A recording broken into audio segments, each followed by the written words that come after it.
Hey guys, I'm gonna start a new playlist where I go on rants. You'll often hear my son talking in the background. He's ultra annoying. There's nothing I can do about that. Um, but anyways, today I want to talk about the changes Blizzard has done to Paladins over the years, and kind of like how lame Blizzard is, and how I really, in a lot of ways, don't like them. Like I want to like them, but they make it extremely difficult.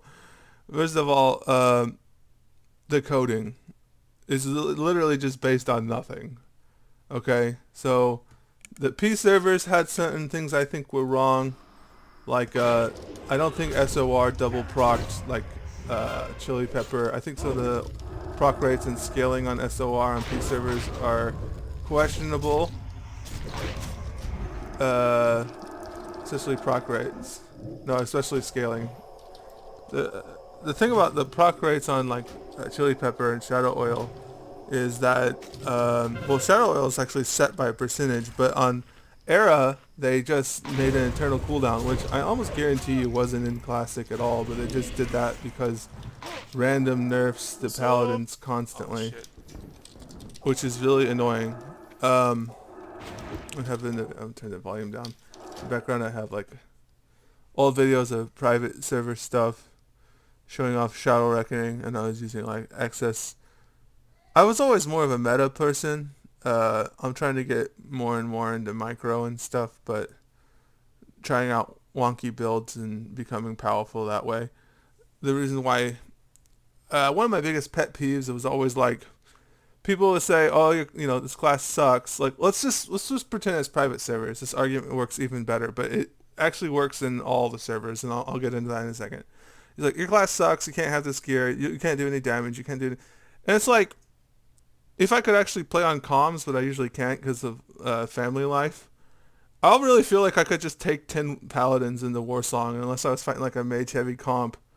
I could literally, like, if I could just clone myself, I'd just win every time against free maids. I mean, it's a thing to say. Like, any extremely good player, like, I'm moderately good, but any extremely good player that cloned themselves would be able to win every match. So it's kind of stupid thing to say in a way. But the point is, I just never felt like it was really the paladin's weakness, and that people would shit talk the paladins, and they didn't even know what the coding was, and it would irritate the ever living hell out of me because it's like, okay, so one of two things is happening.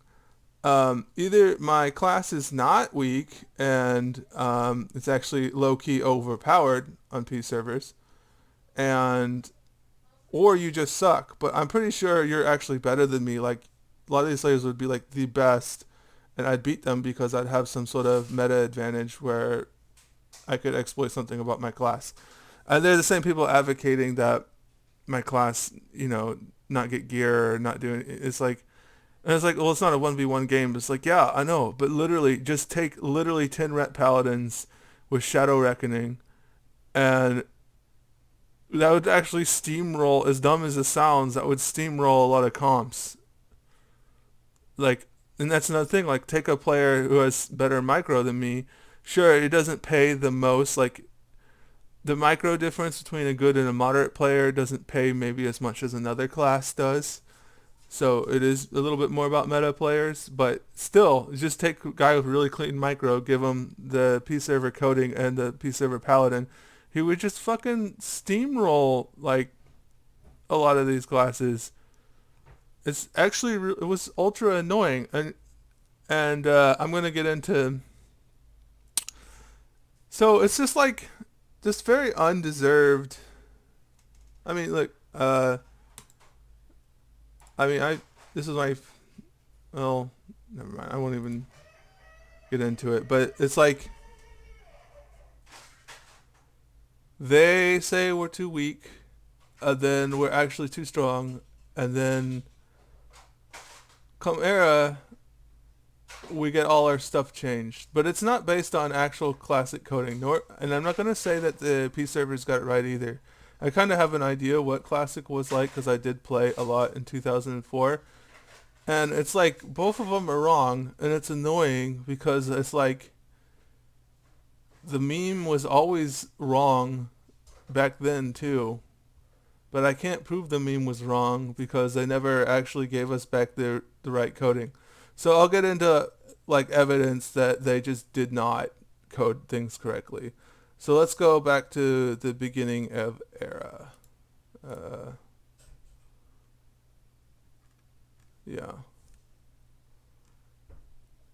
I'll have to cut out a little cutout there because I think my email showed up, so I'll cut that part out. So the beginning of era. Um, Here we go. Let's talk about some of the coding problems in here. So, which one really shows? Okay, this is like a level 43 with no vengeance. So they're all talking about they got like the authentic coding. Tell me if you spot things in this that are just not authentic. And I'm going to prove another point that is just so irritating about literally everything to do with. I mean, I still enjoy the class. I still think it's fair. But I just think it's kind of lame that like we were never actually underpowered. But like people said we were underpowered, and then when we weren't underpowered, they got mad, and then they're like, I didn't even have a cancel macro set up at that time. To manually cancel. They like got mad. So look at this. Like how? So I know what I'm doing here. It's a stop attack, start attack macro, and you know, look at all those attacks I was getting like mid combat. I was sit strafing, stop attack macro. First of all, our enemies don't even know what any of that is. They didn't even know what it was, right? They're just, oh, your class sucks. It was like the auto attack Andy is like, I don't even auto attack. Like, I can't even leave my auto attack on. I'll die. That's not even how the class is played. Um, that stuff going on in the background. So, sorry, pausing, listening to wife's conversation. Um, so do you think that was Blizzard like? Like if you were to watch it the screen, like, look at that. What is that? 6 attacks? Actually, it's not even a good one. Let's find another one. Let's do one more. Like, what's going on in these videos? Oh, this one. No, this is the perfect one. What am I doing here? Huh? Can you answer it? I know what's happening. There's 3 hits. There's another 3. 7 attacks. Like, even if I had... I mean, I guess you could... That was about 8 seconds, so I could have gotten 7 if I was pre-charged. Why was it, like, rolling out like that? It's because I was using the stop attack macro. That was in the game in 2019. They said we couldn't sit for counters, which is just a lie. You can sit for counters in 2019. You just had to do it on batching, which is actually like vanilla.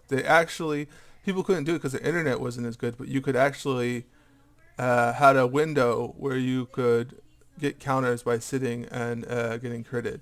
But you have to spam it because it would get batched in, and that's how you'd get counters that way. Because everyone's crappy internet and stuff, and like just how the servers were ran back then, it was really hard to set it up like that.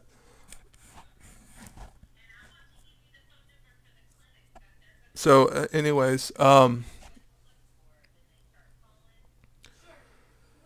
that's not vanilla coding, anyways. So, oh, and remember old videos of the blessing of sacrifice bug that me and S-Fan did, well, whatever exploit, where the other guy would sacrifice someone, would get crit, and then would feed us reckoning counters, and it was godlike. Like the point is, the game came out, the coding was not remotely vanilla. They used that justification of it's vanilla for all the current changes in the game, even though they're still not vanilla. So the game just isn't vanilla, and Peace Server isn't vanilla either. But regardless, what happens on all of these servers, except for some of the Peace servers where maybe paladins are too strong, they just keep nerfing paladins until they get them close enough to the meme. It's like they're enforcing it. It's like I heard this my whole life, and if a paladin is doing too much damage, that can't be real.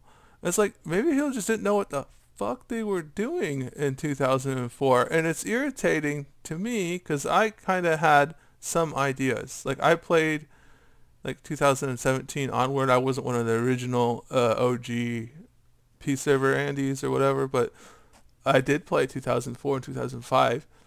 So let's talk about the things that are in the game on Classic Era that just aren't in the game in the past, and the things that should be in the game that aren't there either. And like how it's kind of lame because while I found ways to make it, I would say about as good, it just isn't vanilla, which is like the justification. First of all, backpedaling leeway, which is like with batching, was kind of, in my opinion, advantageous to melees and especially paladins because how their auto attacks work.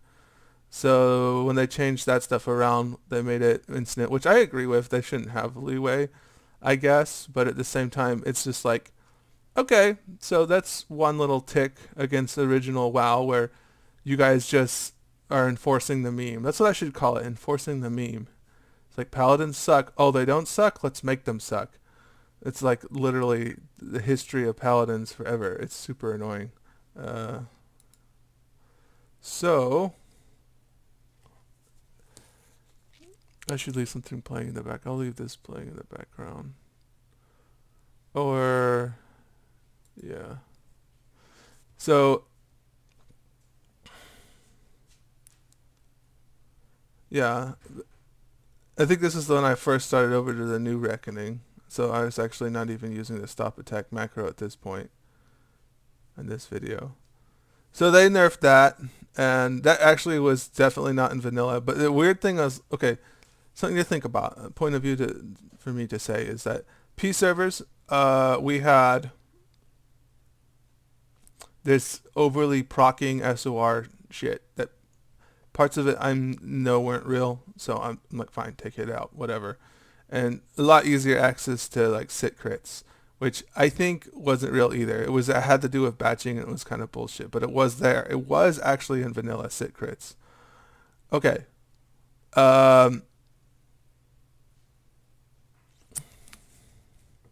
So when the servers come out, it's like actually we got stronger because stop attack macro, once you have them, it kind of fucked me because I played spell power. I learned attack power and spell power builds, but I was mainly known for using overpowered spell power builds because they were overpowered. Then Era came out and they made the stop attack macro, and if you crunch the numbers on it, it was going to make attack power builds overpowered. And but attack power builds still weren't that strong early on. So you have to gear into it, kind of. So I was gearing into it. And like a lot of 2019, I was kind of like gearing into attack power. I did this like, holy shit, like maybe our SOR build isn't as strong, but we're stronger than we'd ever be with like Minominethal and stuff. Because you see me do these instant whites now. They had like extremely easy access to that when Classic WoW came out. Just how the coding was set up. And that would have been just, if I had the same gear I have now with the coding from 2019, it would have been absolutely insane. Basically, there's a way to get 3 attacks when you get critted instead of 2 using a macro, which is broken. But that's my point, is that it was broken on P servers. It was broken on live. They lied, just like they lied about clearing all the bots out and stopping the gold sellers, which they never did. As a PR move. The whole YouTube video where they were talking about doing that, the guy was just lying to our faces. They never stopped the bot selling or gold or any of that. They're just bad people and they're liars. I mean, I want to play their game, so maybe it's not good for me to say that, but they are just straight up liars. I guess it's expensive to live in California, and they can only assign like one guy to the entire Classic dev team, and they're just not going to fix the issues. First, because his P servers did a better job of fixing the gold selling and all that stuff. Um, I never bought gold in all of Classic, and some I straight up did buy gold because it was such a handicap. I eventually caved in, and I was like, wow, this is massive. This is a massive advantage. That's so lame. Uh, like now, in Era, there's not really gold sellers, but I did check. I looked at it, and yeah. Like I feel like my whole 2019 experience, early 2020 experience was heavily damaged, heavily hurt by Blizzard's lies. Like they never had our class fixed. They never did fix our class. I feel like they're kind of balanced now, but they're not true vanilla. Okay, so let's talk about, I don't have a video of this, but I was testing it the other night, and I actually didn't know this. This is actually kind of shameful because I don't play Deep Red that much. But I was theory crafting on Nazir the other night, and he's a control ret, which has vengeance. And if you crit something, you don't get the vengeance proc on the hit that crit. And because there's no longer like the delayed batching command thing, it doesn't proc on command. So first of all, I think Vengeance in 2004 would make your white. Like if your white critted, you'd get it on that white. And I'm pretty dang sure you would get it on the command proc that followed. I'm not sure you do anymore. I gotta double check. But the fact that it doesn't go on the white really makes Vengeance like 3x not as good. Like I'd rather just straight up have one that does proc on the first white. Because in PvP, you gotta stack stamina. You can't really be stacking crit and spell crit as easily as you might like. So it's like it procs, and then if you don't get any,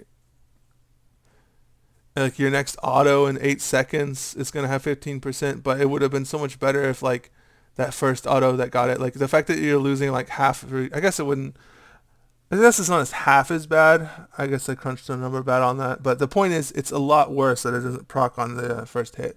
So it's like Deep Ret, a build that is considered kind of weak anyways, in like a lot of pre-made PvP and stuff. Kind of has an unnecessary nerf where Vengeance isn't going on the first hit, which is just, it's like you can't sit here and say this class is weak, provide no evidence, and just force it to be weak.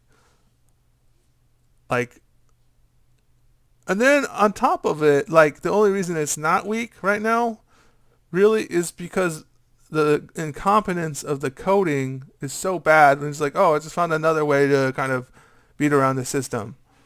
But like, guys, it should be this. It should be, if you want to say it's against the spirit of the game, you can say, okay, no sit crits. All right.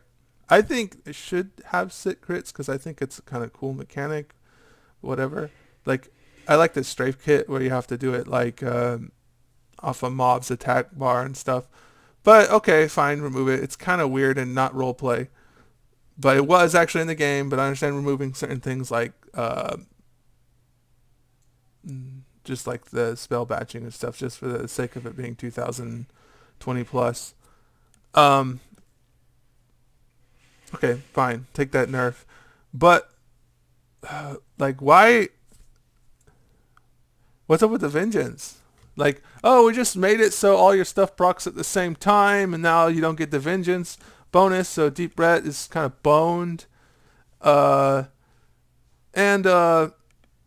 also Reckoning, we just never, like, they never fixed it. Like, it used to be like you would just get these counters, and then on your next swing, the next person you hit, you would swing all your swings at once.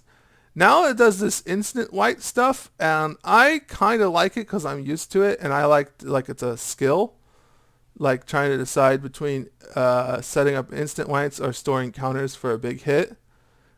I kind of like it. I think it should maybe be in the game. I feel like I'm playing a different game, and for a lot of people that wanted the OG Paladin experience, it doesn't exist.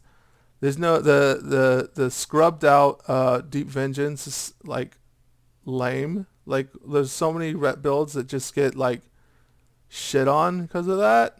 I don't even know how it's remotely like just lose 15% of your damage on half your crits. Like what? Like what is that? That's unbelievably dumb. Um, you can tell I'm a conspiracy nut by my sidebar. Uh, then Reckoning, like not storing the counters, and then having the fact that you can do instant attacks.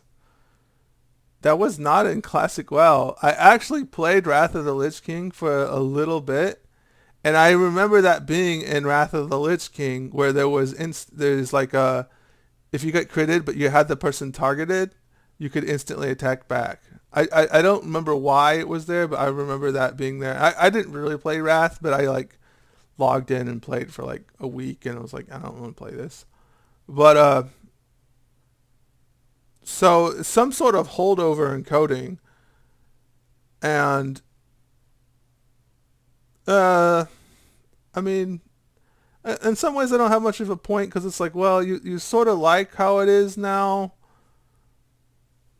You like screwing around with these, trying to set up instant whites or trying to store counters and this kind of stuff. But the point is, we never got OG Paladin experience. Blizzard doesn't know what they're talking about. And on top of it, even if they came out tomorrow and said, oh yeah, we fixed it. It's exactly the way it's supposed to be. We did the research. It's like proven you can't trust them because of they said that before and it just clearly wasn't. I was exploiting the hell out of it. Like I was getting all these double attacks and stuff, and like people thought it was Reckoning. I was like, it's not even. It's like not the Reckoning you think it is. The fact that when I get critted, I'm facing you, I can instantly attack back, and with the old macro, I could attack twice instead of once. So that just so it's like we'll never know, and Blizzard will never do the right thing, and I don't know why they're such like terrible people. Like I mean, I think it's just like the whole culture of that area. It's just it's like the whole like Bill Gates mentality. Like I know it's best for everyone, but like autistically don't have a clue. And sorry to say autism because I'm sure there's a lot of. I mean, whatever. I don't want to be PC. It's lame, but it's just that's like the part of your brain that isn't working well. The part of understanding other people. So you can crunch numbers all you want and tell me why, Wrath of the Lich King and Dragonflight are better than Classic. And I will argue that, like, actually Classic WoW has elements of it that are far superior, but it's just an old-ass game with bad graphics, and that's the real reason it's not more played. Like, if they had Classic WoW, but, like they had all the good parts of Classic WoW, but then took, like, the graphical hardware updates of the other games, and then they promoted it instead of like hiding it. Like they literally did everything they could to make Era like not good. Like the fact that you go on there and all these servers are batched together and they so low pop and everyone thinks nobody's playing, and they just spent zero effort trying to like mainstream fix that so people could be like, oh, I guess other people are playing. I could play $15 a month to play this game. The fact that they have like aggressively trying to make it fail or something like, or I don't know, like I never played the new Warcraft 3 Reforged, but I figure it's a similar situation that like they like going out of their way to ruin something, which is hilarious. And just Blizzard just deserves so much hate for having something so good and just not doing a very good job at taking care of it. But I mean, I got mixed feelings because it's still their IP, it's still their game, so at least they have it, at least they made it. I'd have to think about that more before I really dive deep into it. But yeah, I'm gonna go in circles. This is a rant video. I'm gonna make a probably like a rant playlist or something. Uh, yeah, the coding is not official. It's never been official on any server. Nobody's ever done it right. Nobody has a clue what they're talking about. And despite all of that, we get like no matter what like the paladins have never been the meme. So I don't think they ever were. I don't think they are a meme. I think they're just weak because people remember, like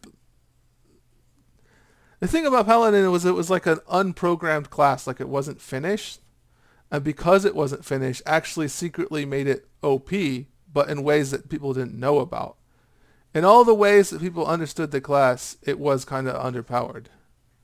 So that's why the meme exists. But if they had known about the things they didn't know about back then, they wouldn't have been saying um, it was underpowered, if that makes sense. Like, so I got to know that we weren't like I knew we weren't underpowered. I knew, and honestly, I'd play paladin even if they were underpowered because I'm a role player at this point. Like I play for role play. I keep my helmet on. I play human male. It's not optimal. I don't really care. Like I have fun role playing, pretending to be attached to my character in some way. And when I get bored, my ADHD or whatever kicks in, and I just play like a different character or something. But uh yeah, now let's just take a look at some more like recent videos. Like how do I go back without my I guess I'll cut it out. Let's go to my channel and let's watch like some more recent stuff. I'm gonna do a big update on Nausear because that's actually what I was doing. I've been focusing so much on Drakova and like min-maxing like the meta around him. I got a weapon swing timer add-on and I was trying to like insta white batch things, but I was having other problems with doing that I didn't like. But I'm still kind of brainstorming certain things. Like I'll give you one example and an idea I'm working on, and I don't want to do it because there's always a battle between 1v1s and realistic PvP, and I like to keep realistic PvP, pug PvP at my top, and then the one below that is 1v1.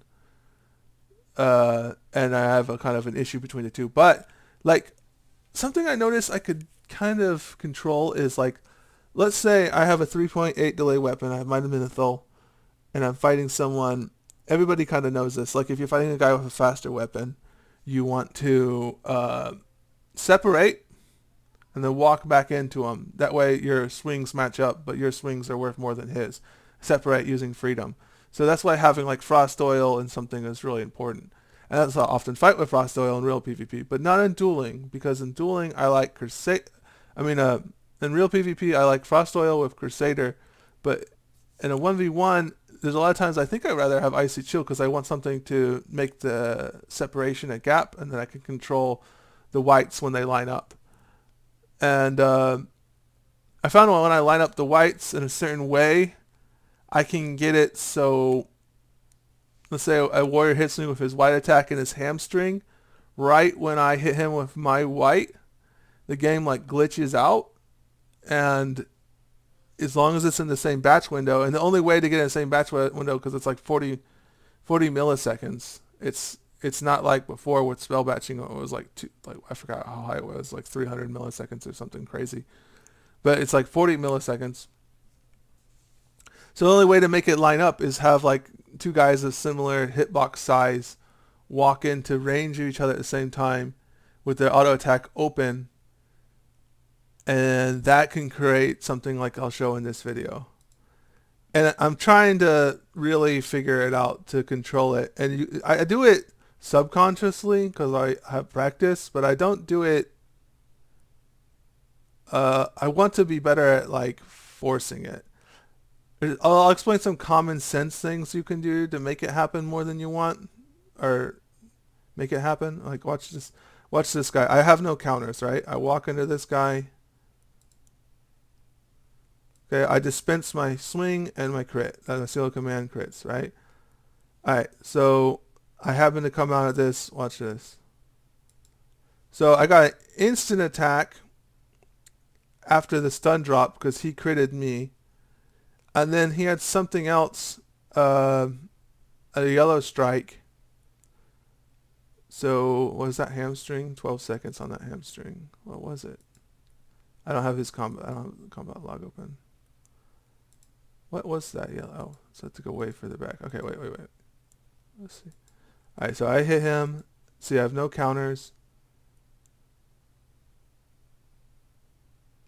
Okay, it looks... Oh, okay. Interesting. This is actually pretty interesting. So he hamstrings me here, but he stuns me. So I haven't turned off my auto attack yet. So when I come out of this stun, I'll instantly attack him.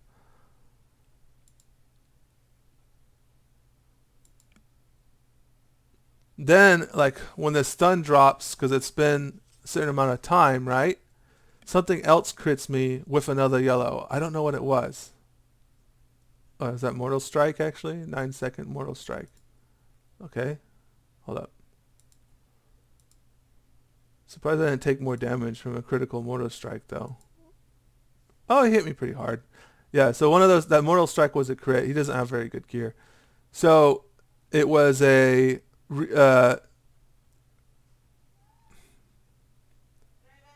he crit me with hamstring. Let's see this. Did I have my... Do I have it off already? See, that's a little confusing even for me because I could understand this. I left it on, but usually if I lose facing, then I lose my instant and it goes to the next attack. That's interesting. But I don't lose facing and I attack him instantly when I get out. Oh, okay. So this is what happens here. I stored the counter, but I never turned off my auto attack during the stun.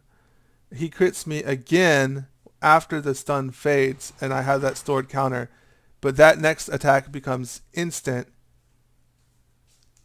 So it's a stored counter, so I'll get 2.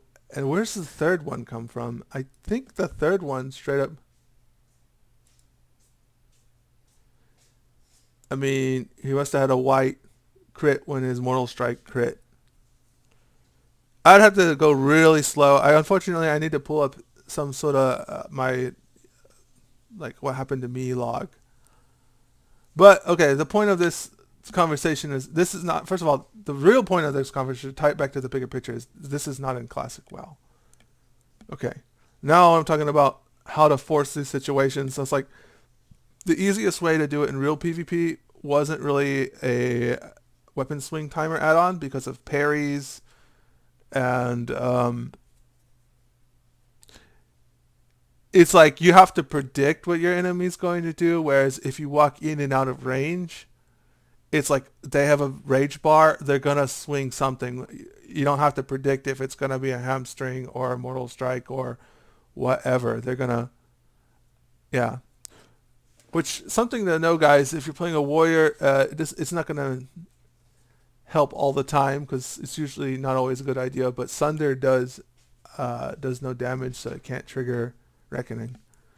So it's kind of scary to throw a hamstring on some guy and then he just slams you really hard because he did that.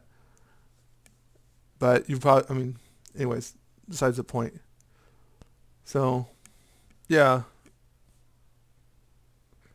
Anyways, look at that. And that's with no counters. And I just kept this in there because that was another big number and I liked it, but that's not really relevant. It's just a normal seal command proc. I don't think this is remotely relevant, so I'll just...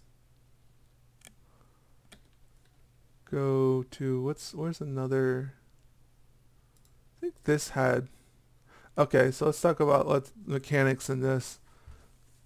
Alright. So, let's talk about this fight. This is interesting. So I could get more DPS if I just open and start swinging, right? That's what everyone does. But I know that the other warrior probably has some rage and is going to dump a white and a yellow between the two of them. Chances he's going to proc something. So it's better to wait till after he gives me a counter and then get both of my swings in while the target is stunned because they can't dodge or parry. So that's why I set it up that way. Let's see, let's turn sound on for a second.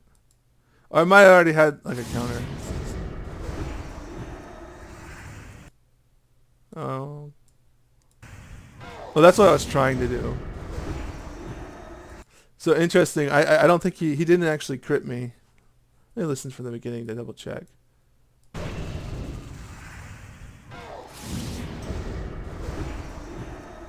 Okay. Yeah, I waited.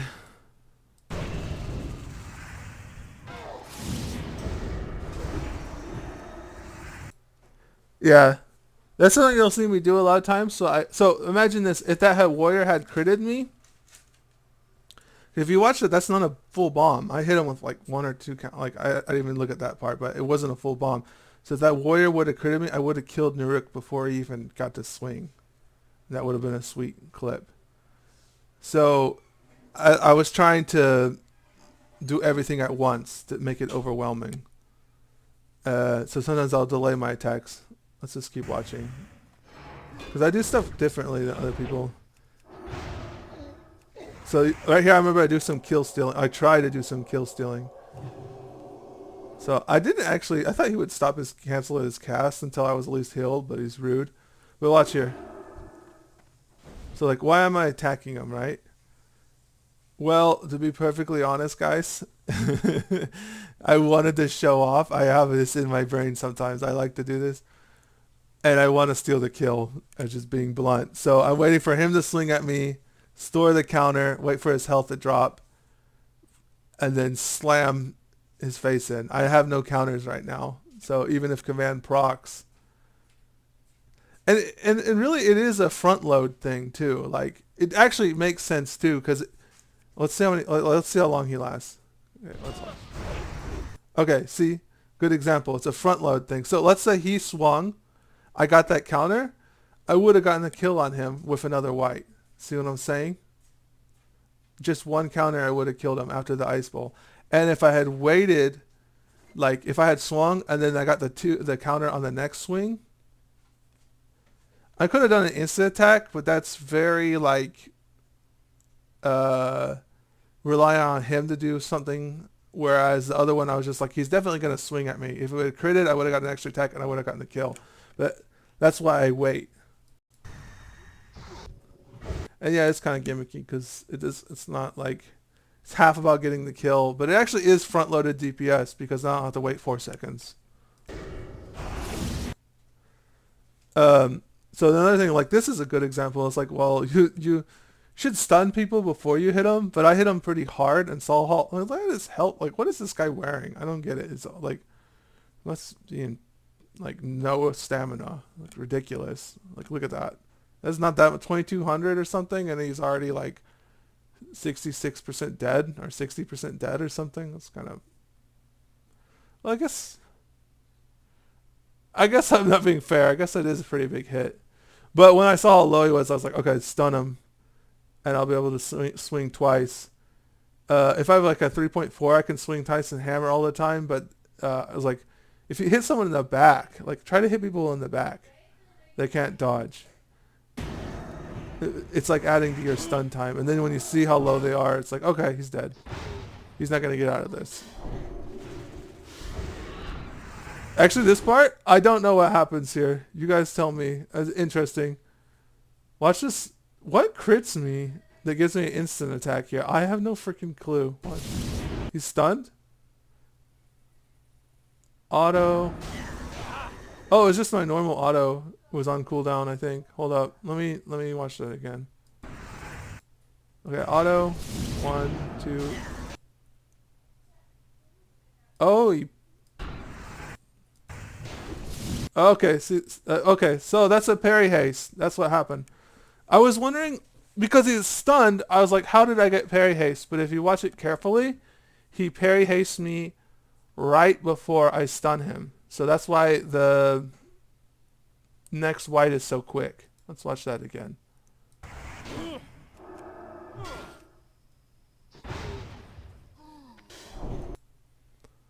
Alright, so this guy... I'm probably leaving my auto attack on, because I know, like, if he crits me now, I'll counterattack, and there's a decent chance I would kill him. Like, but I also saw how low he was, so I just stunned him. But before that even happened, he parried me, so my next white was swing. Look, it's 9 seconds up there, so I swinged him around the 9-second mark. Oh, okay. It got overridden, so you can't see. Darn, I was hoping I could see the countdown. But the point is, hey, I'll watch it without stopping it. So I'm probably being annoying. See, that's not 4 seconds. That's not 3.8 seconds. So it was a parry haste. That's interesting. Actually, I didn't know that the first time it happened. I was thinking something critted me and gave me an instant white, but that was actually a parry haste right before I stunned him.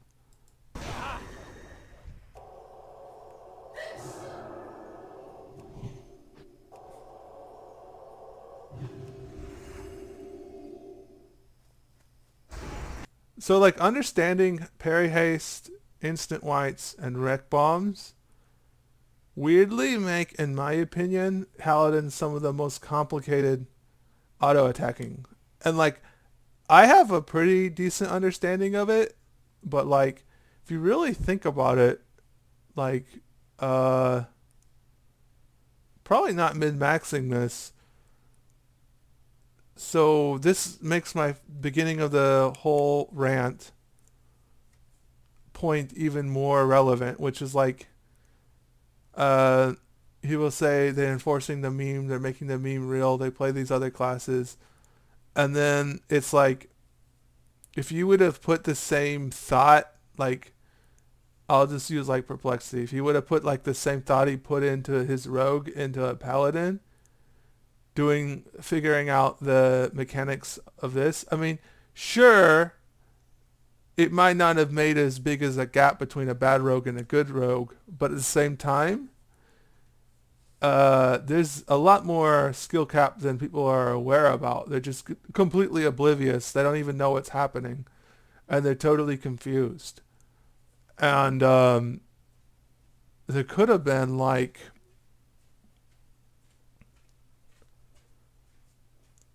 with this, the stuff could be developed, or you can understand this stuff well enough that you can get a lot more kills. And it's like, oh yeah, it could, should, maybe, but where's the evidence? I was like, well, it's like, man, I mean, I literally go 51-0 in games, and you watch me play, and I'm sure a lot of you are thinking like, I don't understand why he's good, and I'm not. I'm doing everything he's doing.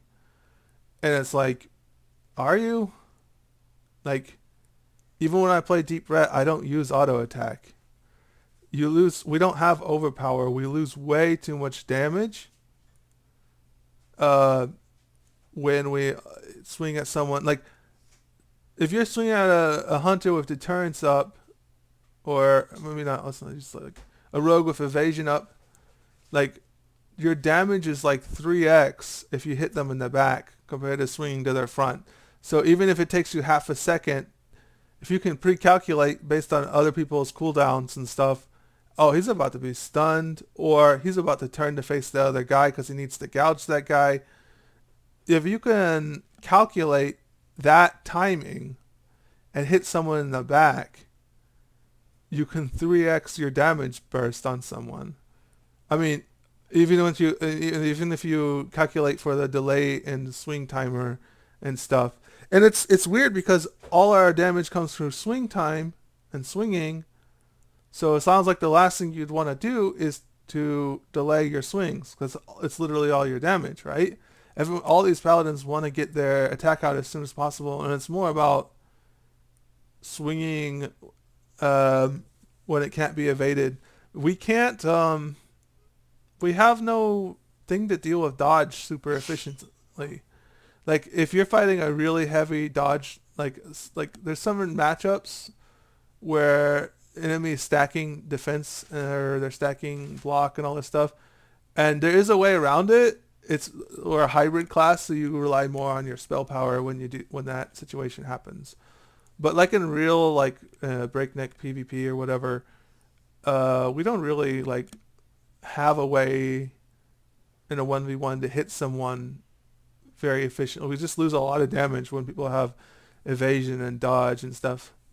I mean, obviously we have our Hodge, no brainer. Like, oh, you popped that? Okay, Hodge. But yeah, you just lose so much damage if you're not aiming for people's backside. So what I do to keep my brainwaves like so crisp on this important matter is I see a lot of paladins have like a start attack macro that you hit it once, you start attacking, you hit it again, you stop attacking. That's terrible because what I do is I actually do my right mouse 4 button is my stop attack and my start attack is on 1. And the logic behind that is like I want them to feel so different from each other. Like one's on my mouse and one's on the other hand on the other side of my interface because I want my brain to have that like break. Like, is it off or is it on? Because whether you're storing or getting ready for a wreck bomb or trying to instant white off a bunch of incoming hits that you think are coming, it needs to be like crystal clear in my mind, and I can't be thinking, shit, did I hit it one too many times, and all the stress of everything going on. So, yeah, I mean that's how I do it. I mean, I've never when I played StarCraft 2, I got a very high rating, and it was the very beginning, so it was like before Master League and stuff, but I got the highest rating you could get before Master League, which I would not be anywhere near as good as the guys that play today, because they're a lot better than the people that, the first 5 months that StarCraft 2 came out. But this is going somewhere. My APM was literally 40% worse than everyone I was playing against. I was the highest rated guy in ratio to APM I have ever met. I dog shit APM compared to a lot of my opponents. But I was extremely good at the meta. And, it's fine. Like, it's genetics. Some people are just, Asian. And some people are me. And that's a little bit of a problem. I mean, this is like a racist joke, but it's pro-Asian, so like it. The problem is a lot of guides and stuff, they're like assuming too much of the people watching them. So, but it's okay. Like, if someone wants to say class is easier or lower APM or something, it's like, it's fine. Just maybe you should be playing that class. Play it to your potential. I mean, I'm a dad in my 30s. I mean, I shouldn't be. It's not like I used to be an ELO booster in League of Legends and a StarCraft 2 player. I'll play 8 hours a day, no interruption from kids, super concentrated. And even then, I was still hindered by my genetic abilities to be faster, right? I was good, but I was just not predestined for greatness, which is fine. But, I guess this is a kind of a side rant to say, find a system that works for you. Is having my start and stop attack key on 2 different buttons, one on the mouse and one on the other hand, the most efficient thing in the world? No, but it works for me in a way that I can utilize it better than I can do anything else. It's like the guy trains shooting a Kalashnikov his whole life, and then you hand him a new weapon, and it's like, maybe he should just keep using Kalashnikov or whatever. Just, uh, I always think in my mind that someone's going to come along and do what I do, take my meta and just do it better than me. But I don't really see that happen very much. I think Holy Saxy Boy, his water walking was so good. It was better than mine. Some of his mechanical skills. I feel like if me and him, like if I were to work with a guy like that, uh, he has more aptitude. He just needs like take some ideas from me, which I think he did. So I don't know if he's still playing or anything. People of higher aptitude can steal ideas and apply my ideas even better, which is fine. But it's kind of sad when people are so closed-minded. Like the things I'm talking about should have already been looked into and copied and repeated by lots of people. So this is a big rant. It's fine. I'm gonna call this a rant video. I'll probably leave it unlisted, but like leave it in a playlist of videos, and the only way to get to it is to actually go to my web page. I don't want it to like premiere and people like be listening to it. I want this to be like people that actually seek out, probably, because it's kind of neurotic. Okay. Just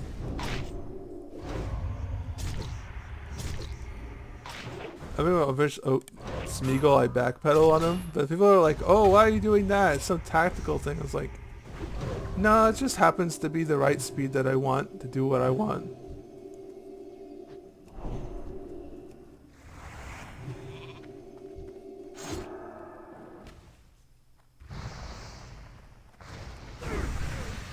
The command didn't even get to show because he was already dead, so I actually hit him harder than that, but you didn't see it.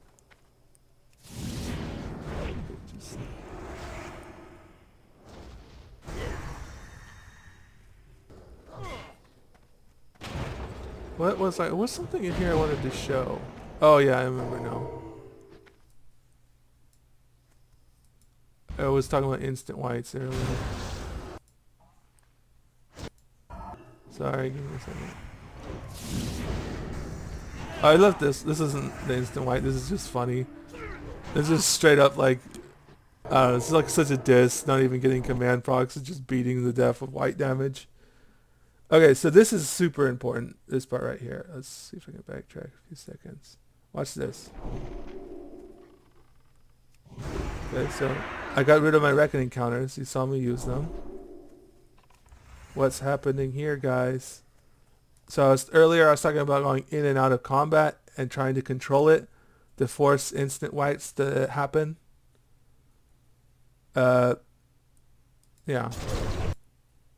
So I hit him. And this actually makes me wonder about something. I'll actually talk about it in a second. Let me backtrack this again. I hit him. And he hit me. And then this other one gets batched with probably, what did he land on? A hamstring? Yeah, let's check that again. So he has a deep wounds. So he double critted me.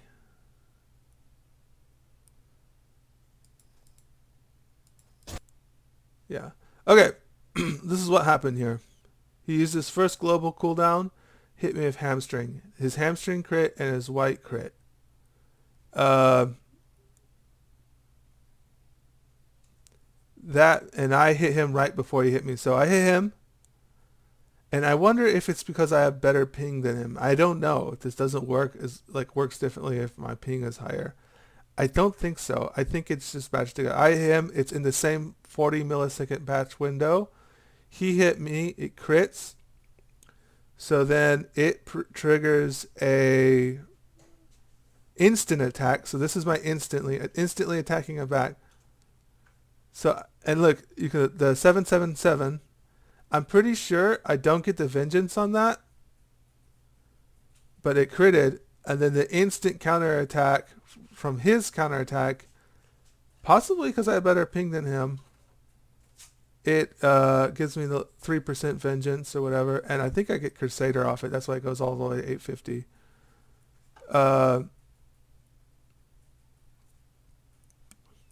So that's my instant, and then that's the either the white or the hamstring.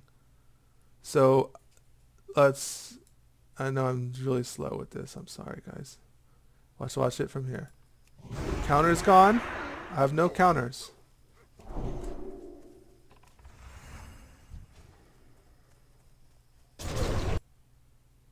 Okay, no counters, and then I walk into him, and then I hit him like that. So this kind of illustrates what I was talking about. The best way to set up an instant white is distance, because it's a 40-second millisecond time window. It's a lot harder to try to use weapon swing timer. And I'm not saying that's not going to work, but I feel like you can cuck yourself with how assigning reckoning and parry works. There's some problems that arise, so I haven't quite hashed it out. And a long time ago, I was talking about like Frost Oil and Crusader and Icy Chill and stuff. So like in real PvP, where people are just randomly snared all the time, it's very easy to walk in and out and you can free them yourself. I love Crusader because I can proc a hit, and then it has a low. Crusader is kind of a low proc rate, but with Reckoning it goes up all the time because I'm swinging so often. And with a 3.8 increases the proc rate because it's a PPM. So I got a 3.8 PPM, but I'm swinging it like it's a Fury weapon sometimes. So Crusader's up like all the time. It really boosts my damage. It's very nice. It's one of the many things I do that makes me do more damage than other paladins. They think on paper like, oh, it has to proc, and then I have to wait for the next, and then it's a swing, and it's more of a warrior item, and I want to front load. And then Reckoning Paladins like, oh, I want to front load. I want to have as big as bomb as possible. I'm actually not a big as bomb as possible person. I'm more into instant whites. I'm more into these like rolling numbers, because that's where the power is. If you start getting, you get 3% from Vengeance, you get Crusader up. You have like this rolling stream of hits that are hitting people really hard. If they're separated, so if they're in the same batch window, you can only get one command proc. So that kind of sucks. But anyways, back to the 1v1, it might be better to have some sort of slowing effect so you can control the in and out movements. But I don't want to put Icy Chill on my freaking Mitaminethal and then lose out on tons of damage in real PvP. So in real PvP, I'll do the same thing with Frost Oil, and that's how I get my instant white set up a lot of time. I don't always have Frost Oil. Like in this, I'm using a dense sharpening stone, I think. But that's usually how I try to set it up. So I walk into range, melee range, where their auto attack is up. I try to hit them. I leave my auto attack on. I wouldn't even be fast enough to turn this one off anyways, because look how freaking fast it was. And probably Smash Master probably has his hamstring bound to start attack. So that might be like, he doesn't have auto attack. He has it bound to. I wonder about that. So possibly he swings microscopically after me. That's why I get my white, my instant with the counter on it. Now, one thing I've noticed with command, it seems like the internal cooldown is more than 40 milliseconds. It feels like it's more like 300 milliseconds. So if your attack isn't, if you're not separating them by at least like a third of a second, you can't get more than one command proc. I don't have the exact science on that, but it has an internal cooldown. They kind of, all this is like gimmicky shit that just wasn't in the game. Like everything I'm describing to you just was not in Classic WoW. And the old what my version of what I remember classic WoW being is it was a lot easier to store counters in a way because now we have this weird thing where you don't always want to like if I turn on my attack before let's say I swing at someone and then I'm 90% through my swing timer and I left my attack on the whole time. Then they crit me. I just gained 10% haste. I just made that 10% gap fill up instantly. But I didn't get 2 whites. I just swing. So I lose tons of white damage. So it's something you really have to control or you'll lose a ton of damage. And you have to try to predict like what's going to happen. And I'm not even that smart. I've just gotten like intuitively like, he has some rage. He's definitely gonna try to hamstring me. Oh, he thinks I'm annoying. It comes to Mortal Strike. He's like, he's gonna dump here. He's not gonna sunder or something, because like how an enemy likes to rage dump. You kind of like learn people and stuff like that, and that might affect when you want to turn on and off your counter. But it isn't completely brain dead. Like I said, if you just left your counter on and like, I'm going to get instant whites, it sounds cool. Something Drakova was talking about. They could crit you when you're at 90% through your swing time. And then you're just going to swing a white at them. And you just gain 10% haste. Whereas let's say they had a slow on them and your swing time's going to come up right before theirs does. Like you could be like you could purposely walk out of range and then walk in range so you get your full swing, and then as soon as that swing goes off, they crit you and then you get another swing. So it's literally the difference between like 10% haste and another swing. And another swing is, it's not 100% more damage because one white swing has a 43.3% chance of getting sealed command proc. But if you were to like do the thing I was describing, so it's 10% haste on a one swing with a 43.3% chance of command versus purposely delaying your attack through spacing and getting a 2 white now with a 63% chance. So you lost attack haste, but you gained a shit ton of damage. Because 2 whites, so how command works is if you have 1 white, I don't think this is exactly true because I've never seen 5. I think it's like, if the first one's, I think it's 7 ppm, and I did the math on a 3.8, and it's 43.3% chance. And even if you get haste, you keep the ppm. So if you get parry haste, you don't lose that chance. So every time you swing, you get it. Same with Reckoning, except it has these internal cooldown batching. So, how do I explain that? I'm not very good at explaining things.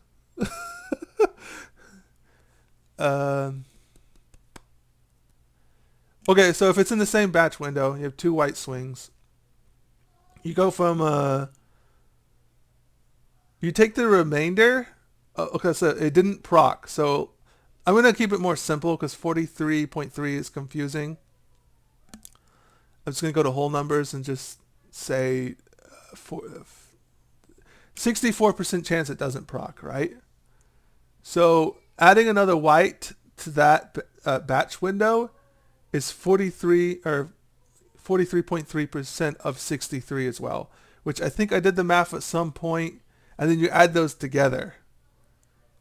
So I think it comes out to be 60 something. I forgot the exact number. I sat down one day and figured out like if I have 3 whites go off for the same chance, what's the chance of getting a command proc? So this leads to a complicated intuitive math thing that needs to happen quickly in your head, which is like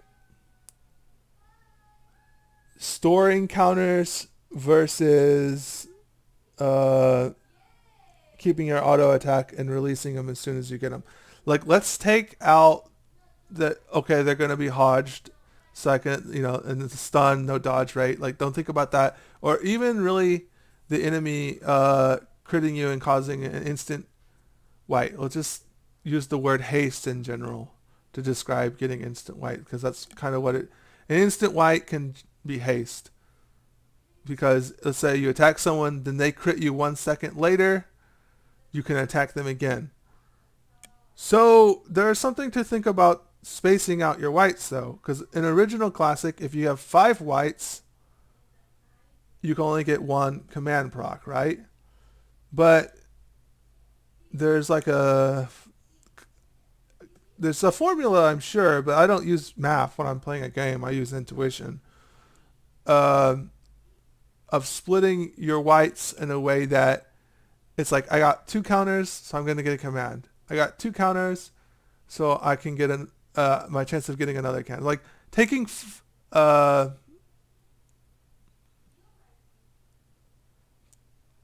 taking 4 counters and splitting them in ways that they're not on the internal cooldown, where you only get 4 counters plus a white can generate you 1 command proc over 4 seconds. Okay? Because it's all batched together normally. If you split them up, or you kind of split them up planning on the enemy critting you, you can get multiple command procs. So what batching your whites together is always pretty much going to be optimal white DPS, but it isn't optimal DPS because let's put it this way. Would you rather have 5 chances, a 43% chance 5 times to get a seal command proc, or 100% chance to get a seal, or like 98% chance to get 1 seal command proc 1 time? That's the perfect analogy. That's the perfect thing to say. So 43% chance 5 times, or 1 time to get it, or just get it guaranteed 1 time. See, by spacing out your whites, using spacing and such, you can, and I'm not like so smart that I'm sitting here with a calculator. I'm just like, oh, this guy has a fuck ton of armor and his back's turned to me, so I don't really need to worry about like his parry and dodge 5 seconds and now. But I can think forward enough to think like, okay, I want to leave my auto attacks on because I want these to roll, because I need sealed command procs, because sealed command goes through armor. So like, that's where the skill, part of the skill comes from, and probably why I get more kills than other people is that I use these mechanics better. Another thing, I'm going to back travel a little bit on this super long rant that I'll probably delete because I'll be embarrassed. A lot of players, I like to play zoomed in for role-playing reasons, but it goes back to my logic of like, kind of accept your brain limitations, like who you are and stuff. And I see a lot of people doing the interface of like some pro streamer that they watch because they want to act like they're good. Like, it's like, oh, I got all the things in the right spot, and I got like my 50 down ranks, and I have like, if I hit Alt X F through like J or something, these are more down ranks. And it's like, bro, like, you can't handle the 10 buttons in front of you. Like, I bind all my keys and stuff. I'm moderately skilled. I have 1 holy rank down rank sometimes, which is not ideal. But like, people are so into their interface and stuff. They're like, there was like a old sword fighting saying, it's like fueling or something, I don't know what it's called, but it's basically like the idea of feeling your sword when you can't see it when you're fighting behind your shield. And what I'm trying to say with this is like you losing your feel of the game because you're too like into pretending that you're hitting all the check boxes of what a pro is when you don't have the brain. I'm not trying to be mean, guys. I'm including myself in this. You don't have the brain APM to do that anyways. So you're like trying to copy a pro, but you're not a pro, and you won't be a pro because of your genetics. And there's some level of you that can get up to that, but I'd rather do something very well than to kind of like get overwhelmed trying to do a bunch of things and do it poorly. And I can tell by a lot of people's interfaces. Play all the way zoomed out like an ant. I can see for like healing and group PvP, that's like how you want to play, because when you zoom in, you can actually time things better. Like you can like, what ability did he just play? What am I doing? What's going on? Like you're more in tune with what's going on. And to do reckoning correctly and get your counters correctly, I really think you need to play. Well, I do. I do it partially. I zoom in more than I really want. Well, I probably should, but it's more fun. I like the Dark Souls view. I would get even closer if it was practical. But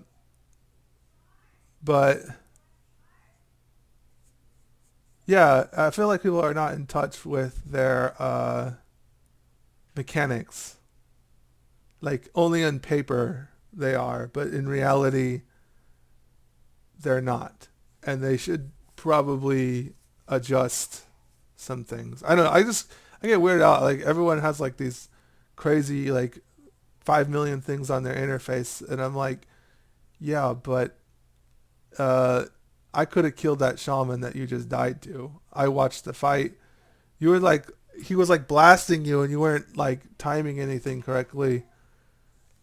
There's a video, and I want to show you. It's of a shaman where I stunned him early, and I almost didn't want to put it in the video because I knew other people would not understand the kind of thing I'm thinking when I stunned the shaman early. They say, "Oh, the pros always wait till the end of the cast bar so that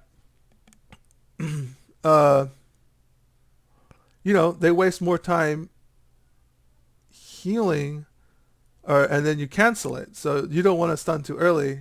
I think it's in here, but this is like an example of like people like trying to be pro, but actually they're playing worse by being a pro. If I can find it. Where was that? Instant wide talent. It's one of these. Is it in here? Give me a second, guys. Sorry. I think it was... Oh yeah, it's here. Okay, give me a second. Watch this. I honestly was like, oh, some idiot's gonna say something. Here, watch. Alright, trying to heal my teammate. Now, obviously, he can cancel me, but I was just hoping he wouldn't notice. Okay. So, watch his cast. Watch his chain lightning.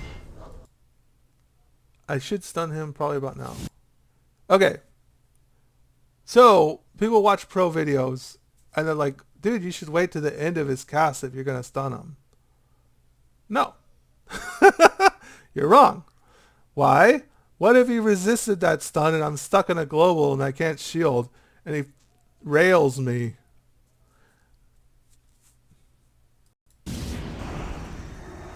So I stun him early so I can be out of the... so I'll have a higher chance of being able to get into my shield. Because I was like... But the thing is, I did that instinctively, but I do that kind of stuff a lot. But it's just an example of like, maybe you gotta be more open-minded. Like everyone's like, this is how you do it. And it's just like, I saw a video, it's like, yeah, but was he fighting an orc? Another one I happens is like, uh, and sometimes I do make mistakes, obviously. I do, but like, I'll throw a stun out against a guy who has a grounding totem down. But like, the real reason I'm doing that is because I saw someone else, I thought, use an ability that would have ate that ground totem, or I thought the time was off of it. Or I actually need the judgment damage more than I need. I need like 250 damage more than I need a stun, because I know he has trinket. So I throw it out there and let it, the grounding tone like pulses and it eats that, and then I have, so it's like, it's not meta, but it works. So anyways, this is really derailed into paladin mechanics. I'll probably not even, I don't know, probably just delete this whole thing. But this is all to say, like, Blizzard sucks. They're super lame. They hate paladins. They remove snap healing on Baron Sword, and then they just keep Diamond Flask for warriors.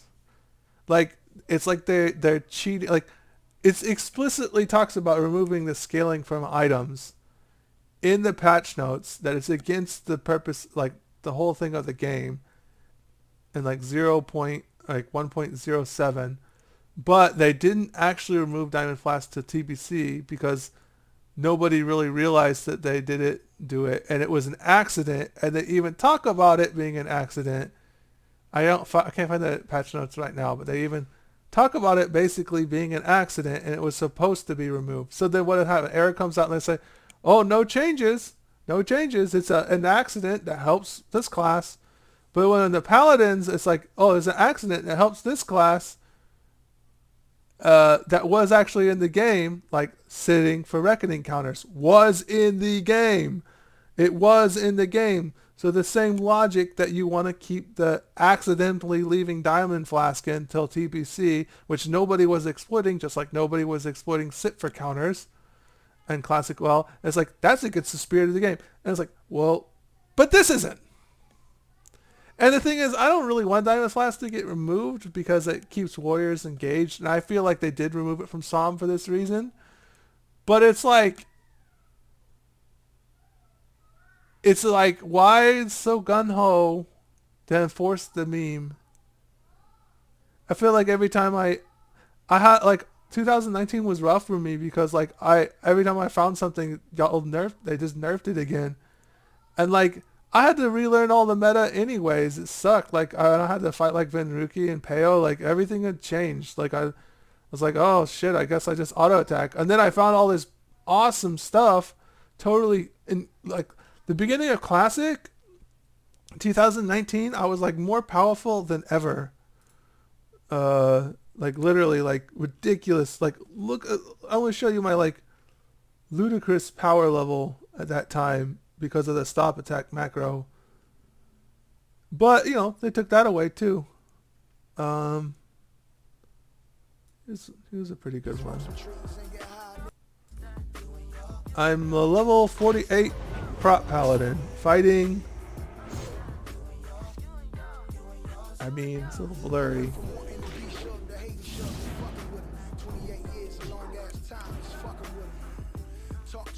Level 60 MC Orc Rogue. Orc totally saves his life too. Using the mechanics in the game, I would have had even less damage, but I got a little more damage by using a macro. And this would have scaled to the freaking moon if there was like Mina Menethil. It would have been insane. So it's not just Reckoning. Well, you can watch this video of me fighting this rogue later. But the point was, like, if you watch some of the early of the release, I was like insanely powerful. So I don't know. Just like, I just was really mad. I was going back to the drawing board with Nasir. planning out his meta and stuff. And like I've never been a big fan of Kazac's neck or like Storm Gauntlets because I like how like oh I can get enough crit to have Vengeance up enough, and I'm like oh now I kind of need to have if I want to do Control Ret or any deep ret that uses Vengeance, I'm gonna have to like lose some stats and pick up items that are like I'm gonna have to use Fiery on my weapon. I'm gonna have to use Kazac's necklace just to get enough Vengeance uptime. Because I really need the like you need the Vengeance uptime, and I might even use Storm Gauntlets. So it's like those are all stat losses, or I could just not have Vengeance like half the time or more, which is just awful. Like think how much of, especially when you're in PvP gear and your crit goes down, right? You build your stamina up. You don't really have the best crit uptime, so if you're losing the first swing, that just kind of like, that's so dumb. It's not even vanilla. Like, it's not even vanilla. I seriously think I can kill rogues. I've gotten such ideas. Like, I was doing some rogues the other day, and they were like, "Oh, without reckoning, you can't kill me." I'm like, "Okay, let's fight." And then I was like, "Oh shit, I never really thought about that." It's like, "Yeah, you didn't." Yes, I can still kill you even without reckoning. Um,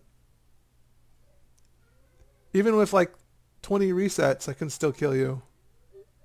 Or I think if they played perfect, they could win. They'd have to do so many resets; it'd become totally not realistic. And you're like, oh, and these are the rogues. They're always like, "Oh, I could double blind and then get the saps when you're at 20%, and then get a hard reset." And it's like, yeah, I'm factoring that in.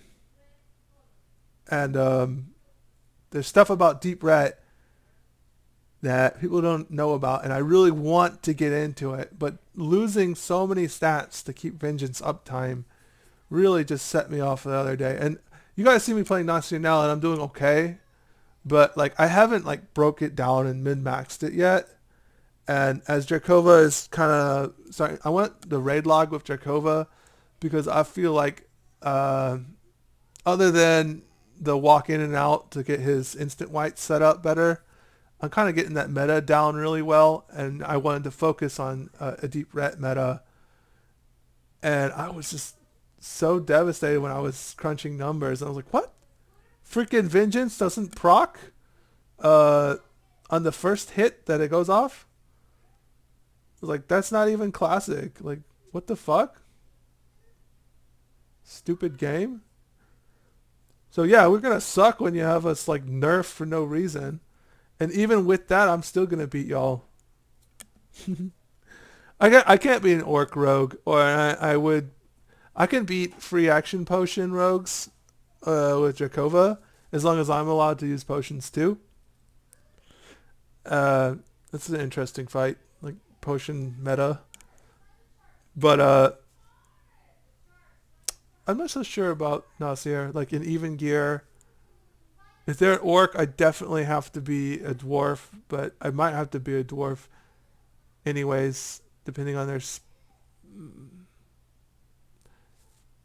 I think a dwarf deep ret is completely... And I'm factoring in tons of resets. I'm factoring like trinket swaps, like every broke-ass thing a rogue can do. I think dwarf deep ret is on par with... like any horde rogue, except for maybe orc rogue might have an advantage. Like the stun, I don't know. And honestly, I'm not even sure. I mean, my personal, I'm actually, I'll say this: if you have even gear to Nasir, come and fight me on your rogue, because at the moment, nobody can beat me on control ret as a rogue. I'm not saying you couldn't if you didn't practice. I'm just saying I know the matchup better than other people do. So I'm desperately looking for someone who's willing to grind out an hour or two with me. Last 2 times I've done it, I won for an hour and a half straight as deep ret versus rogue. So, and I'm not a liar, so let's put it this way.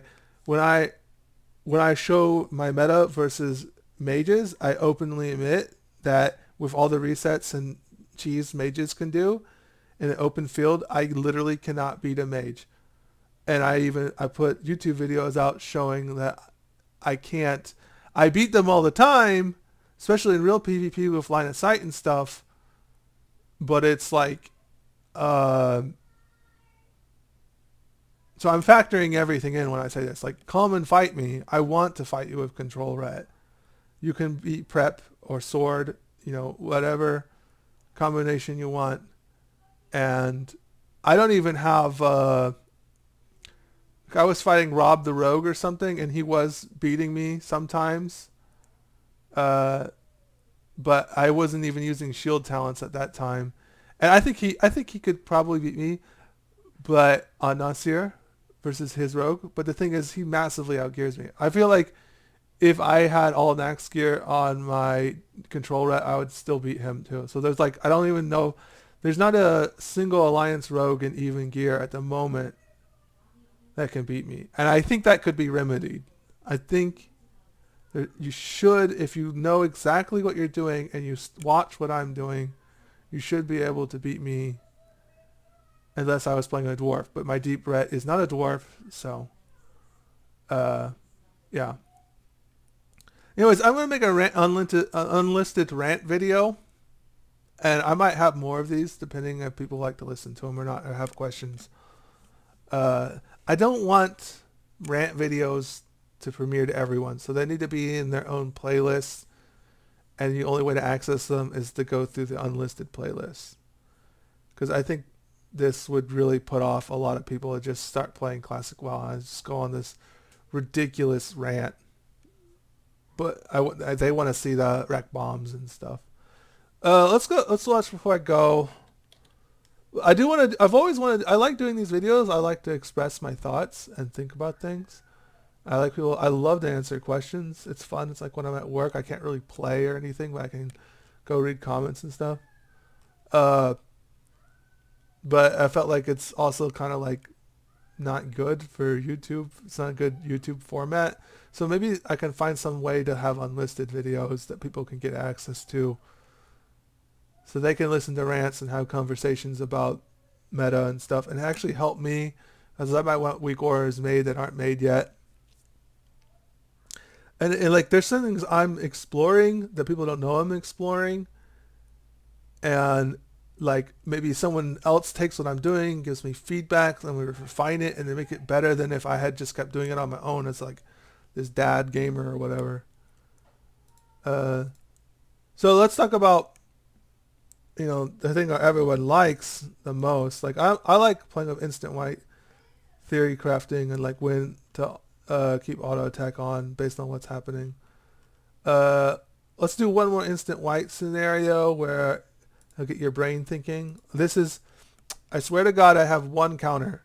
Watch this part.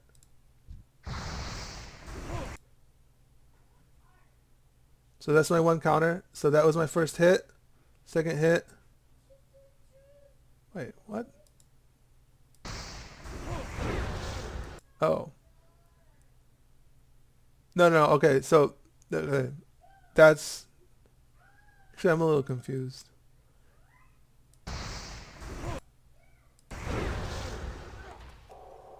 Wait a second.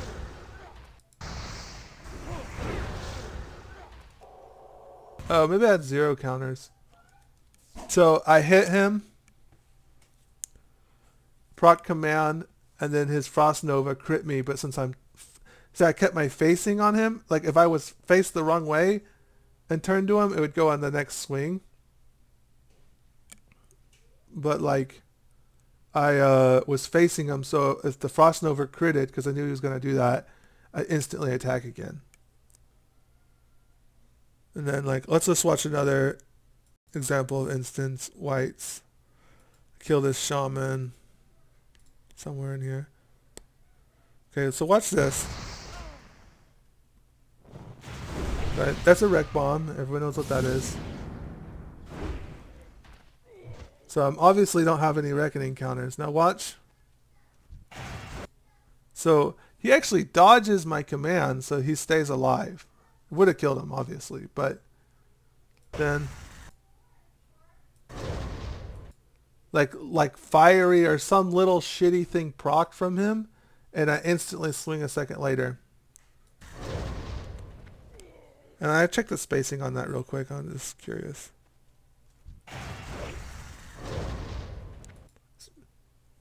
So you heard that fiery noise and the bling noise?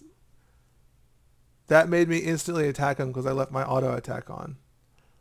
So a lot of times when an enemy's super low, I'll leave it on because I'm just like, any random thing procs and I'm facing him, I'll instantly attack him and I'll get the kill. I mean, it wouldn't matter. I would have killed it anyways, any other way because no one else was there. But it's just like the intuitive mindset.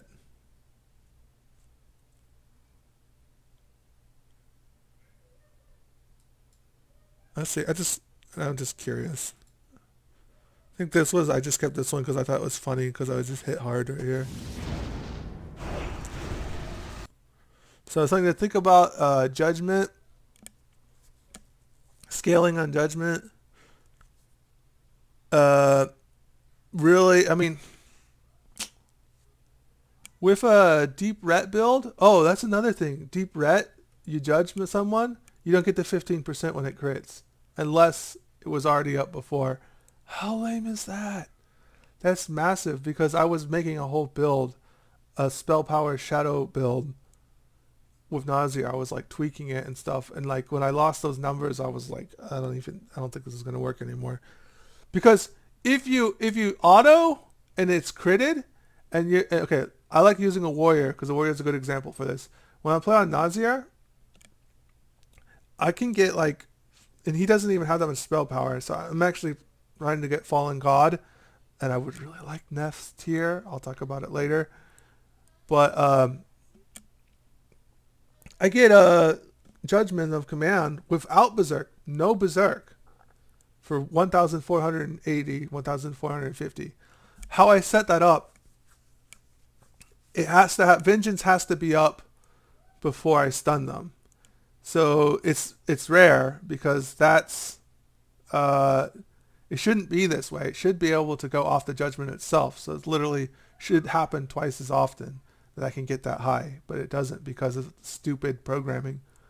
But listen to this. So what happens is warriors don't want to get stuck in repentance, so they stay in berserk stance. But the beginning of a fight with a paladin, they get stunned, right? So like being in berserk stance is just a net negative. So what you can do is, let's just pretend you stun them and you hit them, and that one crits. So Vengeance is up. Of course, it's going to be rare because if you have like 25% or lower crit chance, the odds that your first hit with command gives you a Vengeance proc is, less than 50%, considerably. But let's say it's up. You have Vengeance up. You have Sanctity up. He has to be in Berserk stance because he doesn't want to get stuck in 6 seconds CC. So that's 10%. And I found weapon specialization, if you have the right weapon out, is scaling with your judgment damage. So that's 6% for judgment. Sanctity is 10%. Vengeance is 15%. Berserk stance is 10%. It's 41%. Then you take the fact that they are, if you crit, our judgment is 2x damage instead of 1.5. It's a 2xer because it's a melee crit. Okay? So you're now up to 241%. Okay? Actually, how it multiplies, multiply it like this first. You 2x, okay, they're stunned, you 2x it. And then I think this is the order it goes in, the order of operations. then you crit. It's 2x again. And then you take your bonuses, which is 41% because they're in Berserk stance. So it's 4x times 141%. And you pair that with Zandalar Hero Charm. So my guy Nasir, which only has 176 tech spell power base, has Judgments of Command. Consuming Vengeance is up, which sucks because it's often not because of the stupid programming. Judgments of Command for 1,450 damage because of that. So I was trying to take that meta and like go crazy with it. That's what I was working on.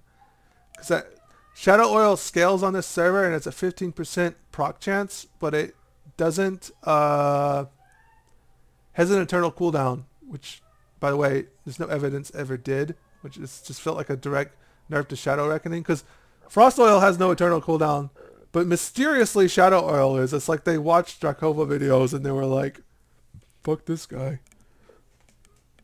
Anyways, but if you're using like a spell power deep ret build, you're only attacking so often anyways that it'll ignore the eternal cooldown. So Shadow Oil, like on a Wreck Bomb, works like command. It can only proc once. But Frost Oil isn't that way. It can proc 3 times. It's really dumb. So that's another one of my like, yeah, they just make coding up out of nowhere based on absolutely nothing other than fuck paladins is what we're trying to do, it looks like. But they're too lazy in the process of trying to fuck paladins. They actually added weird mechanics that didn't even exist that can be utilized. Yeah. So my point of this is like 2019, I was like way too low. I was too low on spell power, and I have regret because I see spell power now as like the way to build a lot of times. It's the way to beat a lot of classes. Man, I got some wild shit for dealing with hunters soon. I have some meta for some classes that required some tier 3 pieces that I wasn't sure I was ever going to get that my Moonkin hunter meta is going to be weird. And it's actually, the best part of it is it's going to counter, so the Paladin Hunter, an open field hunter has a slight advantage. The small like arena, I don't know, it's pretty even. And if there was a limited number of resets, Paladin would have a huge advantage. You can no longer like dark rune like the traps and stuff, so because the batching windows are different. And how you beat paladins, like how you get ahead of a paladin, is you get the scorpion pet that stacks poisons. If they're not a dwarf, they can't remove viper sting anymore. Is how you do it. But like this counters that. So it's like the counter.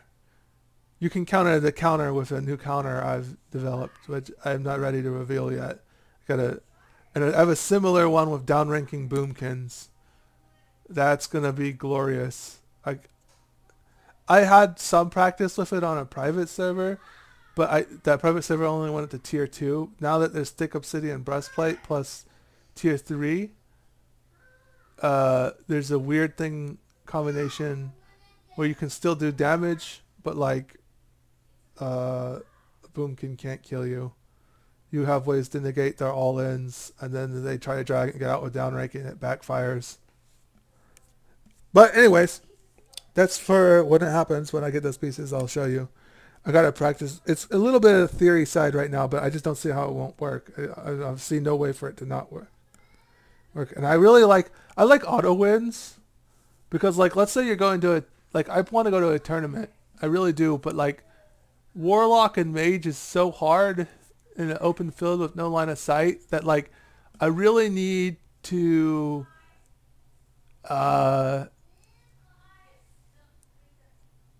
be so focused on that, my hotbar ready to go. Like to beat a mage, I'm gonna need like, I have the theory crafting. I'm beating a high skilled mage is wild, and it's gonna take up a lot of my bar. Let's put it that way. And I really have to do it or I won't win. And Warlock is just as bad. This is like Orc Warlock is awful. Uh, a lot of ways I'll do better against Warlocks. Not because Warlock is weaker. Warlock is probably even stronger. But like Warlocks, like that's a double-edged sword. I have the same problem. I can't get enough practice. The Alliance Warlocks won't fight me, and if I were to fight a Horde Warlock, I would not want them to be someone that I would fight at a tournament because I thoroughly believe anything I do against a Warlock, if they learn what I'm doing, they can counter it.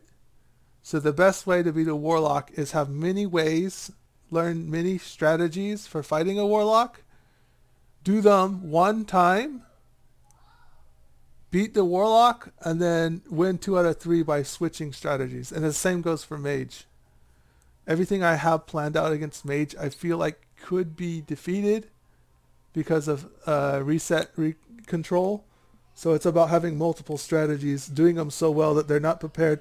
Doing a losing strategy so well that they lose, and then when the next time they see it again, I've already switched strategies.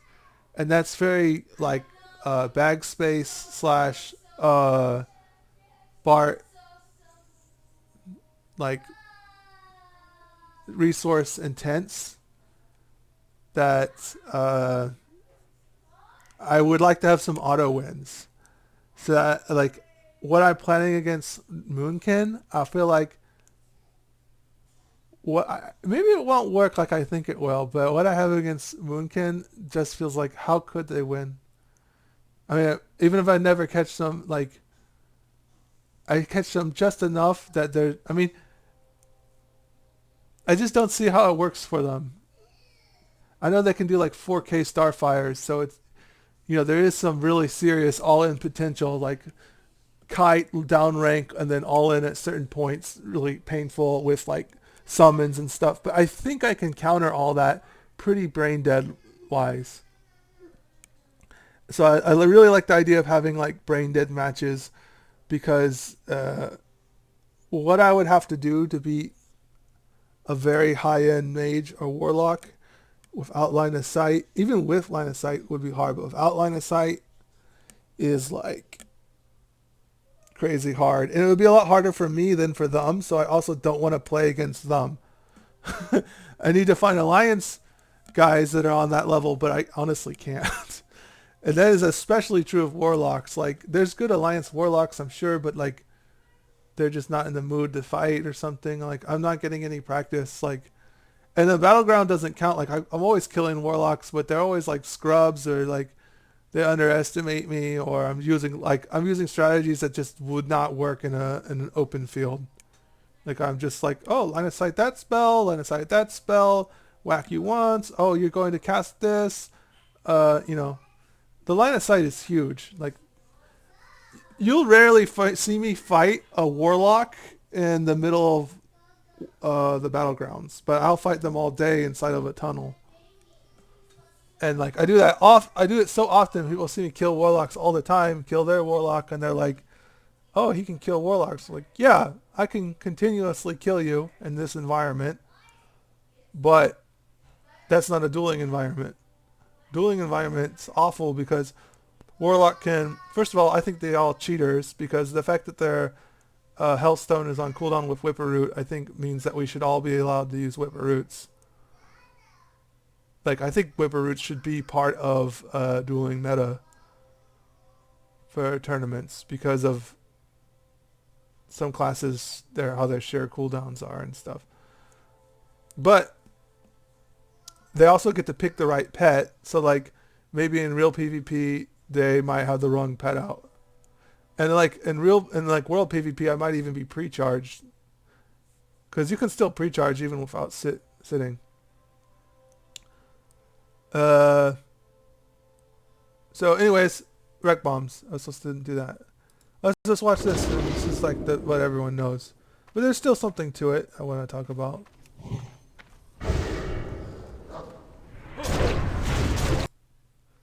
So I see a caster, so freedom, line of sight. I bet you.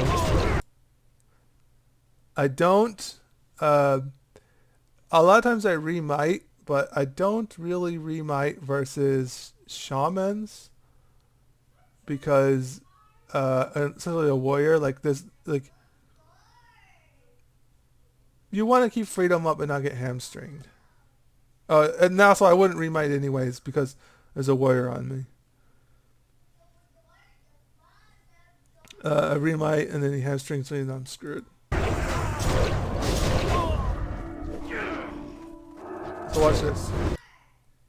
A lot of people would have thrown their so this grenade looks like a miss, and it kind of was, but not really. Let me explain. My logic is if he goes that way and he doesn't give me his back, then the grenade will catch him. And I was too overwhelmed to escape re-aim anyways. So I was like, but I would have, if it hadn't have been that spot, I would have escaped it and re-threw it. But I was like, if he goes that way, he's going to get hit by a grenade. And then I can land this bomb. He's not at full health. He'll die. But if he goes back, I had a feeling like I would get able to catch his back. And that's exactly what happened. Waiting for it. Boom. Actually, I always thought I caught his back there, but he was pretty quick on that turnaround. It gets kind of glitchy when you like go for the back.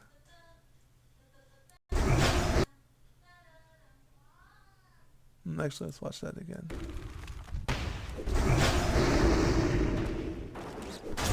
Honestly, I was aiming for his back, but like I was trying to get around him, and I think I got it because he didn't dodge any of those. The odds of not dodging any of those is pretty slim, but maybe he just got lucky and he got unlucky. I just face hit him and he got 0 dodges. So yeah, I'm turning off my attack because I know it was a Fury Warrior on me, and I'm not like actually versus a Fury Warrior. I leave my attack on because like the rolling command procs is better than storing. Usually, kind of depends, but usually I leave it on and just let the whites and yellows roll. But I'm like, yeah, of course, everyone knows this. Turn them off, wait till you're on target, swing. Just like in general, if someone's running Fury or like a Rogue, I kind of look around sometimes and look for other people to kill. Like so I was like walking around him, like pretending like I was fighting, hoping he'd stay on me, kind of.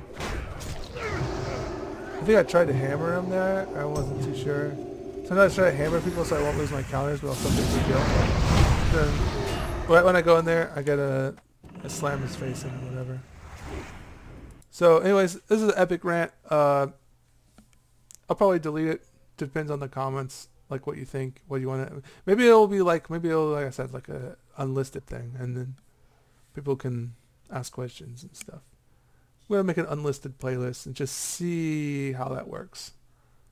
All right, Dave's fault. Bye.